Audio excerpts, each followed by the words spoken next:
তোমার আল্লাহ আছে, তোমার নবী আছে, তোমার ধর্ম আছে, তোমার কোরআন আছে, তোমার ইসলাম আছে। তোমার ইসলামের সব সৌন্দর্য সুন্দর, তোমার নবীর সব সুন্দর। নবী সাল্লাল্লাহু আলাইহি সাল্লামের আদব, আখলাক, চলা ফেরা, চুল, চেহারা, আচরণ, উচ্চারণ, রাত দিন, ঘর সংসার, বাজার ব্যবসা, দেশ রাষ্ট্র, রাজনীতি, নবীজি সাল্লাল্লাহু আলাইহি সাল্লামের বাথরুমে ঢুকা, বাথরুম থেকে বের হওয়া, নবীজির খাবার, আহার, নিদ্রা, নবীজির চলা ফেরা, নবীজির সব সুন্দর। নবী সাল্লাল্লাহু আলাইহি সাল্লাম ইতিকাফ করতেন রমজানের শেষ 10 দিন। ইতিকাফ অবস্থায় মসজিদে নববী থেকে তিনি মাথাটা নবীর স্ত্রীদের দিকে বাইর করে দিতেন, আর মাথা মোবারকের মধ্যে বিবিরা তেল দিয়ে চুল আশ্রয় দিতেন। অর্থাৎ ইতিকাফ অবস্থায়ও নবী তার সৌন্দর্যের, তার চুল পরিচর্যার, চুলে তেল মাখা এতটুকু যত্নবান তিনি ছিলেন। তিনি এতটা সুন্দর ছিলেন, তিনি এতটা স্মার্ট ছিলেন। তুমি আখলাক নাই, চরিত্র নাই, কোন বেঈমানের মতো চুল রাখলা? ওই বেঈমানের জন্মের ঠিক আছে কিনা তাও তো তুমি জানো না, ওই বেঈমানের চরিত্র আছে কিনা তাও তো জানো না। ওই বেঈমান কত রাত কত নারীর সাথে ঘুমায়, জিনা করে আর বেবিচার করে, তার মতো চুল তোমার ডিজাইন, তাহলে এটা তো জিনাকারের চুল, এটা তো বেবিচারীর চুল, এটা তো লম্পটের চুল, এ তো চরিত্রহীনের চুল। তাহলে চুল যদি হয় লম্পটের, তো তোমার ভিতরে আখলাক কিসের? এটা আমরা বুঝি না, আমরা এটা বুঝি না আব্বা। দিল তোমার কি চায় আমরা বুঝি না। এক ওয়াক্ত নামাজ যে পড়ে না, একটা সেজদা যার কপালে নাই, হায় হায় হায় হায়। তুমি যে নারী দেখো মোবাইলে, তো এরপরে তোমার দিলে কি চাচ্ছে আমরা এটা বুঝি না। তুমি কি চাচ্ছ দেখে এটার দ্বারা, এটার দ্বারা এরপরে তোমার কি মনের আকাঙ্ক্ষাটা কি? জিনা। তুমি যদি বেবিচার করতে পারতা, এটাই তো চাও, আর কি? তো মানুষের বাচ্চা কেমনে বেবিচার করতে চায়? মার পবিত্র দুধ যে খাইছে, ইমানদারের ঘরে যে জন্ম নিছে, ও ও ও এই মানসিকতার হবে কিভাবে? বলে বলে আমরা কোরআন শরীফ থেকে শুনাই আব্বা, সবাই এটা জানে। রাসূলুল্লাহ সাল্লাল্লাহু আলাইহি সাল্লামের চাচা আমিরে হামজা, আমরা অনেকে ওনার নাম জানি না সবাই। উহুদের যুদ্ধের দিন যিনি শাহাদাত বরণ করছিলেন, একটা মহিলা, কুরাইশ কাফের মহিলা, ওনার গোলাম দিয়া এই চাচাকে হত্যা করাইছিলেন। হিন্দ ওই মহিলার নাম, যারা বাংলা ভাষায় হিন্দা বলে, মূলত হিন্দ নাম, আকারটা নাই আর কি। আচ্ছা যাক, যেটা উচ্চারণ করে তো করে। তো এই ওনাকে হত্যা করাইছে তার গোলাম ওয়াহশিকে দিয়ে।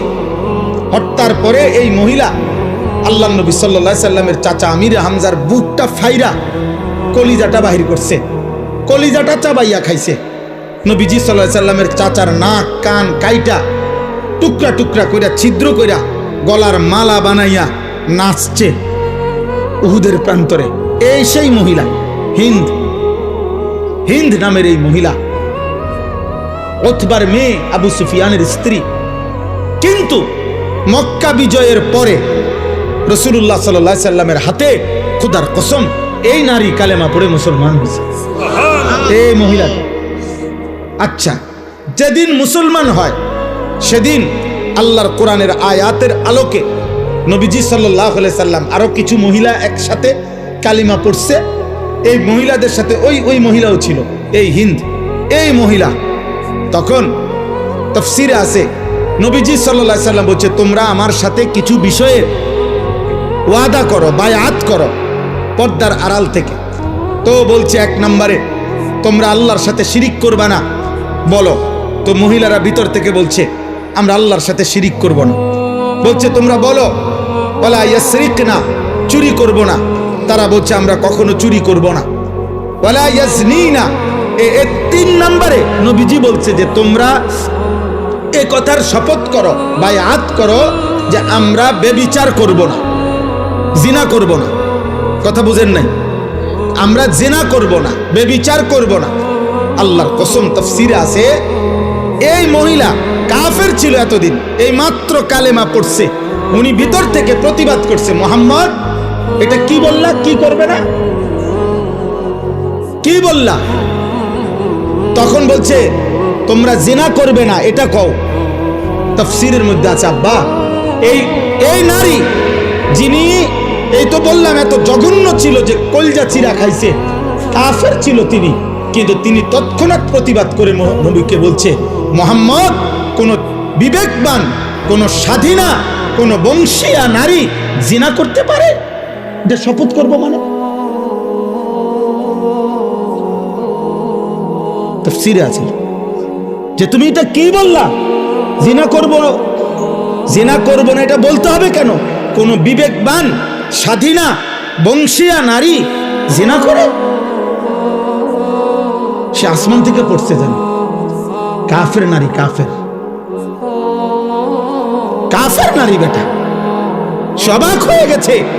আরে আমি কাফের হইতে পারি, আমি মুশরিক হইতে পারি, কিন্তু বেবিচারী হব কেমনে?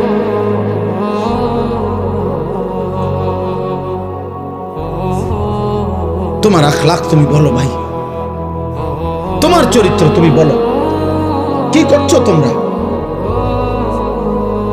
কি করছো তোমরা বলো বাবা।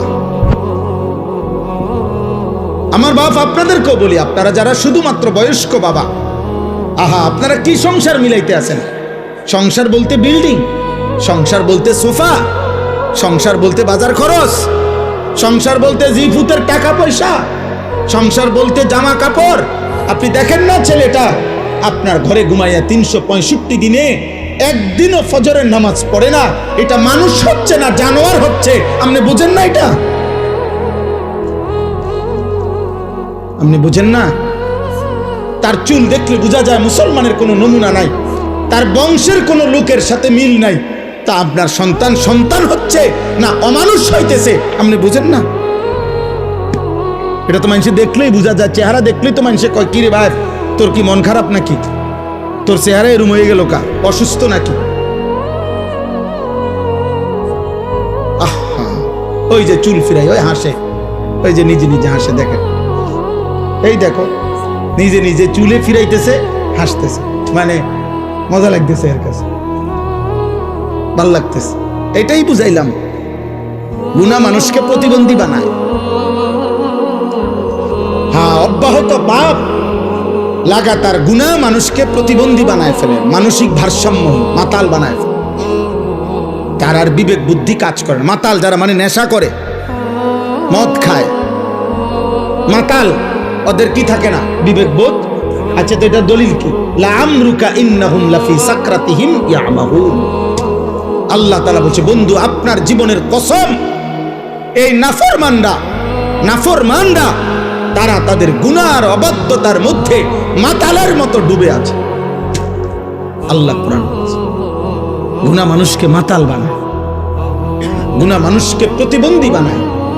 গুনাহ একটা সময় আর বিবেক বোধ কাজ করে না, ছেলেটার বুঝেই না যে এটা এখানে মানাবে কিনা। ওই এখান দিয়ে সারাক্ষণ গাড়ি যাইতেছে, ওই ছাড়ি দিয়ে বইয়া পেশাব করতেছে।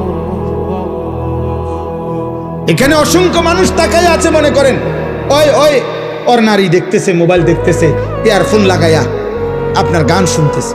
এখানে মনে করেন অগণিত লোক চলাফেরা করতেছে, ও কোনোখান থেকে একটা মেয়ে টোকাইয়া আনছে, ওইটারে লইয়া মোটরসাইকেল দিয়া চলতেছে।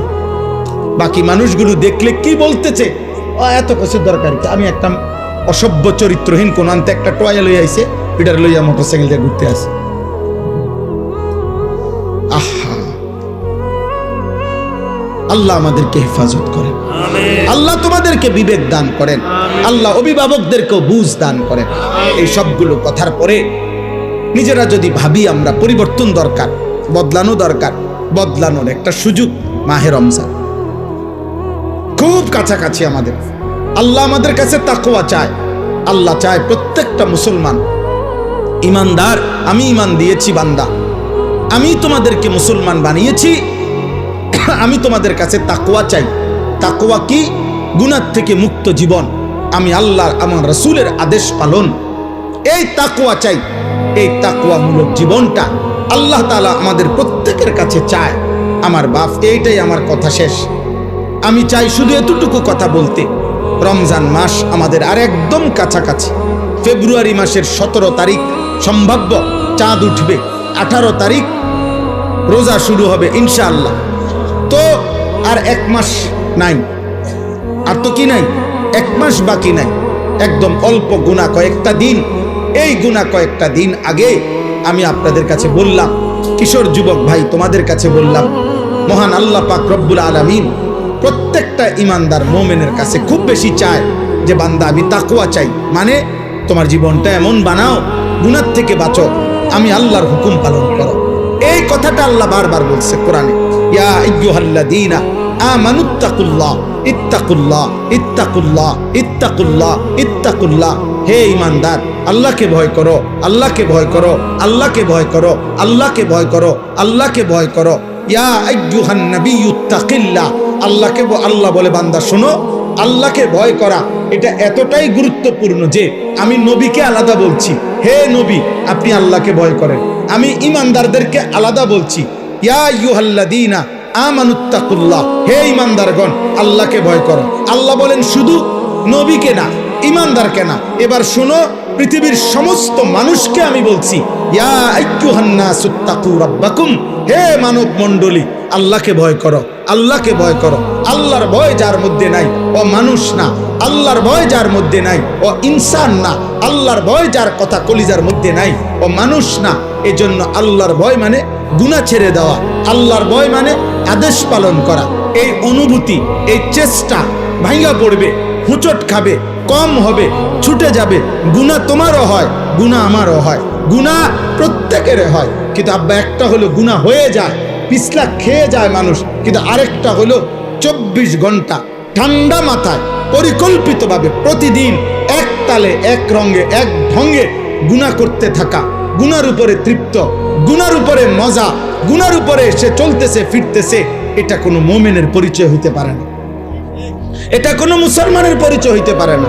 তুমি গত 3 মাস নামাজ পড়ো 5 ওয়াক্ত, আজকে 1 ওয়াক্ত ছুটে গেছে, হইতে পারে। তুমি প্রতিদিন নারীর থেকে চোখ নামাও, আজকে হঠাৎ চোখ পড়ে গেছে, এটা হতে পারে। তুমি সবসময় সুন্দর করে কথা বলো, আজকে হঠাৎ জিদ্দের কারণে গালি দিয়ে ফেলছো, এটা হতে পারে। কিন্তু প্রতিদিন সুদ, প্রতিদিন কিস্তি, প্রতিদিন ওজনে কম দেওয়া, প্রত্যেক দিন গালি, প্রতিদিন নর্তকী দেখা, নাটক সিনেমা দেখা, প্রতিদিন ফজরের নামাজ পড়া, প্রতিদিন বেপর্দা চলা, প্রতিদিন নাটক সিনেমায় নর্তকীর নাচ গান দেখা, এটা খোদার কসম এটা কোনো মুসলমান সুস্থ স্বাভাবিক মুমিনের পরিচয় হইতে পারে না। আল্লাহ এটা বলছে, বান্দা আমি তাকওয়া চাই, বান্দা তুমি চেষ্টা করো, বান্দা পারবা, তুমি হিম্মত করো যে আল্লাহ আমি আপনাকে নারাজ করব না। আল্লাহ বলেন 11 মাস যদি তুমি কষ্ট করে আমি আল্লাহর হুকুম পালন কমও করে থাকো তো ঠিক আছে, যাও আমি আল্লাহ আরো কমাইয়া দিলাম। একটা মাস আইয়ামাম মাদুদাত, গুনা গুনা 29 দিন অথবা 30 দিন, 31 32-এ যাবে না, সর্বোচ্চ 30 অথবা 29 দিন গুনাহ থেকে মুক্ত থাকবা, আমার আদেশ পালন করবা। রমজানের চাঁদ উঠবে, আবার ঈদের চাঁদ উঠবে, 30 দিনের ভিতরেই একটু যদি কেয়ারফুল হয়ে তুমি আমার হুকুমের উপরে চলো, আমি আল্লাহ ওয়াদা দিলাম 1 মাসেই 30 দিনেই আমি তোমারে মুত্তাকি বানিয়ে দেব, জান্নাত দিয়ে দেব। এইটাই শেষ কথা।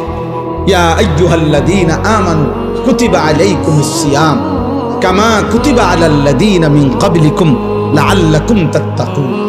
আল্লাহ বলেন, হে ঈমানদারগণ তোমাদের উপরে রোজা ফরজ করা হলো, তোমাদের পূর্ববর্তীদের উপরও ফরজ করা হয়েছিল। কেন? যেন তোমরা মুত্তাকি হতে পারো। মুত্তাকি হলে কি হবে? জান্নাতি হবে। আল্লাহ রমজানে কি বানায়? মুত্তাকি বানায়। আল্লাহ আমাদেরকে তৌফিক দান করেন। একটা কিশোর যুবক ছেলে প্রস্তুতি নাও, হিম্মত করো আব্বা, হিম্মত করো। নিজেরে নিজে নষ্ট করে দিও না, নিজেরে নিজে নষ্ট করে দিও না বাবা, নিজেরে নিজে নষ্ট করে দিও না। দয়া করে এমন সুন্দর রাত নারী দেখে শেষ করো না, এমন সুন্দর দিন, সুস্থ সবল শরীর। আমার আব্বা, আমার নওজোয়ান, আমার ভাই, আমার বন্ধু, 16 বছর যাদের বয়স, তুমি আমার সন্তান। আমার প্রথম সন্তানের বয়স 16 বছর, তার চাইতে একটু বড় যারা, তোমরা আমার ছোট ভাই, তোমরা আমার সন্তান, তোমাদেরকে বললাম, ছোট ভাই তোমাদেরকে বলি, নষ্ট হইও না। ব্যস্ততম এই দুনিয়ায় কারো হাতে সময় নাই, কারো হাতে টাইম কম, কেউ তোমার খবর নিবে না। তুমি যদি নষ্ট হইতে হইতে, উলঙ্গ নর্তকী দেখতে দেখতে, জিনা ব্যভিচার করতে করতে, মদ জুয়ার আড্ডায় চলতে চলতে, অসৎ বন্ধুর আড্ডায় নষ্ট হইতে হইতে যদি গন্ধ শুঁটে পৌঁছাও যাও, তারপরেও এই সমাজ তোমার টেনে ধরবে। স্বার্থপর এই সমাজ শুধু উপার্জন নিয়ে ব্যস্ত, দুনিয়া ভোগ করা নিয়ে ব্যস্ত। অতএব আমি বললাম, যদি কারো বিবেক লাগে, দিল লাগে, তো আল্লাহর দিকে ফিরো। আল্লাহ তৌফিক দান করেন। আজকের এই খিদমাতুল ইনসান, এই সংগঠন, এই যুব সমাজদের আয়োজন, ওই যে জুবায়েরের সাথে, আমি তো বাকিদের নাম জানি না। হ্যাঁ হ্যাঁ, ও মাশাআল্লাহ, জয় জি মাশাআল্লাহ। এই ছেলেরা বারবার যোগাযোগ করছে আমার সাথে এই ডেটটার জন্য। আল্লাহ তাআলা তোমাদেরকে হিম্মত দান করেন। এই খিদমাতুল ইনসান, এই নাম, এই মেহনত, এই ফিকির আল্লাহ কবুল করে নেন। আল্লাহ সকলকে উত্তম বরকত দান করেন। আলহামদুলিল্লাহ রাব্বিল আলামিন। মাওলাই করিম আপনি মাফ করে দেন, আল্লাহ আপনি মাফ করে দেন, মাফ করুন।